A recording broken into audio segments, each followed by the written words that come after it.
بسم اللہ الرحمن الرحیم۔ حدیث مبارکہ حضرت صلی اللہ علیہ وآلہ وسلم پر وحی کا ابتدائی دور اچھے سچے پاکیزہ خوابوں سے شروع ہوا۔ آپ صلی اللہ علیہ وآلہ وسلم خواب میں جو کچھ دیکھتے وہ صبح کی روشنی کی طرح صحیح اور سچا ثابت ہوتا۔ پھر من جانب قدرت آپ تنہائی پسند ہو گئے اور آپ صلی اللہ علیہ وآلہ وسلم نے غار حرا میں خلوت نشینی اختیار فرمائی اور کئی دن اور رات وہاں مسلسل عبادت اور یاد الہی ذکر و فکر میں مشغول رہتے، جب تک گھر آنے کو دل نہ چاہتا توشہ ہمراہ لیے ہوئے وہاں رہتے۔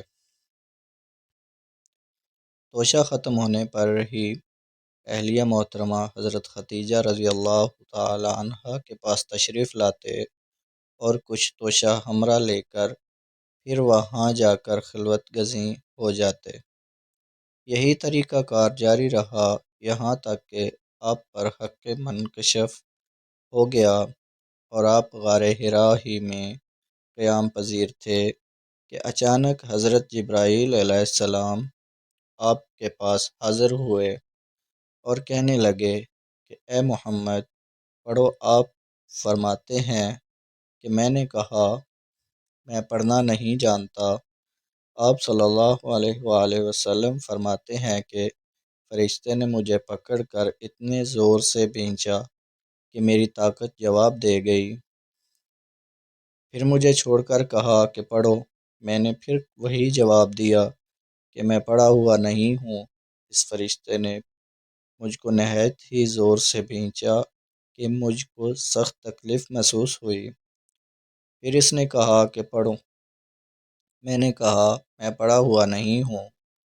فرشتے نے تیسری بار مجھ کو پکڑا اور تیسری مرتبہ پھر مجھ کو بھینچا، پھر مجھے چھوڑ دیا اور کہنے لگا کہ پڑھو اپنے رب کے نام کی مدد سے جس نے پیدا کیا اور انسان کو خون کی پھٹکی سے بنایا، پڑھو اور آپ کا رب بہت ہی مہربانیاں کرنے والا ہے۔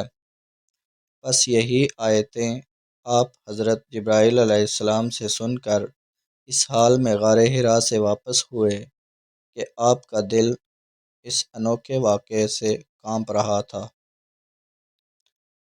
آپ حضرت ختیجہ کے ہاں تشریف لائے اور فرمایا کہ مجھے کمبل اڑا دو، مجھے کمبل اڑا دو۔ لوگوں نے آپ کو کمبل اڑا دیا اور جب آپ کا ڈر جاتا رہا تو آپ نے اپنی زوجہ محترمہ حضرت ختیجہ رضی اللہ تعالی عنہا کو تفصیل کے ساتھ یہ واقعہ سنایا اور فرمانے لگے کہ مجھ کو اب اپنی جان کا خوف ہو گیا ہے۔ آپ کی اہلیہ محترمہ حضرت ختیجہ رضی اللہ تعالی عنہا نے آپ کی ڈھارس بندھائی اور کہا کہ آپ کا خیال صحیح نہیں ہے، خدا کی قسم آپ کو اللہ کبھی رسوا نہیں کرے گا۔ آپ تو اخلاق فاضلہ کے مالک ہیں، آپ تو کنبہ پرور ہیں، بے کسوں کا بوجھ اپنے سر پر رکھ لیتے ہیں، مفلسوں کے لیے آپ کماتے ہیں، مہمان نوازی میں آپ بے مثال ہیں اور مشکل وقت میں آپ امر حق کا ساتھ دیتے ہیں۔ ایسے اوصاف حسنہ والا انسان یوں بے وقت ذلت و خواری کی موت نہیں پا سکتا۔ پھر مزید تسلی کے لیے حضرت ختیجہ رضی اللہ تعالی عنہا آپ صلی اللہ علیہ وآلہ وسلم کو ورقہ بن نوفل کے پاس لے گئیں جو ان کے چچا زاد بھائی تھے اور زمانہ جاہلیت میں نصرانی مذہب اختیار کر چکے تھے اور عبرانی زبان کے کاتب تھے، چنانچہ انجیل کو بھی حسب منشائے خداوندی عبرانی زبان میں لکھا کرتے تھے۔ انجیل سریانی زبان میں نازل ہوئی تھی، پھر اس کا ترجمہ عبرانی زبان میں ہوا۔ ورقہ اس کو لکھتے تھے۔ وہ بہت بوڑھے ہو گئے تھے، یہاں تک کہ ان کی بینائی بھی رخصت ہو چکی تھی۔ حضرت ختیجہ رضی اللہ تعالی عنہا نے ان کے سامنے آپ کے حالات بیان کیے اور کہا کہ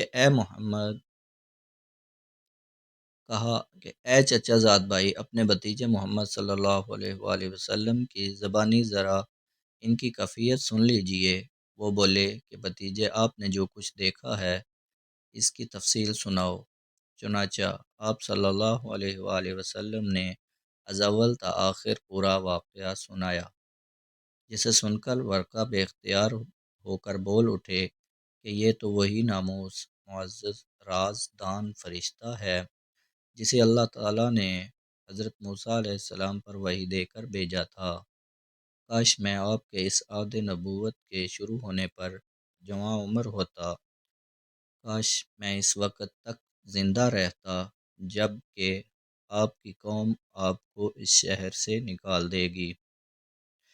رسول اللہ صلی اللہ علیہ وآلہ وسلم نے یہ سن کر تعجب سے پوچھا کہ کیا وہ لوگ مجھ کو نکال دیں گے، حالانکہ میں تو ان میں صادق و امین و مقبول ہوں؟ ورقہ بولا، ہاں یہ سب کچھ سچ ہے، مگر جو شخص بھی آپ کی طرح امر حق لے کر آیا، لوگ اس کے دشمن ہی ہو گئے ہیں۔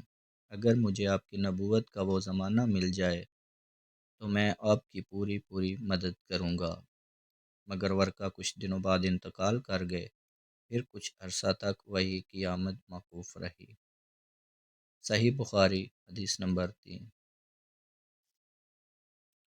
مزید اسلامی ویڈیوز حاصل کرنے کے لیے ہمارا یوٹیوب چینل سبسکرائب کریں۔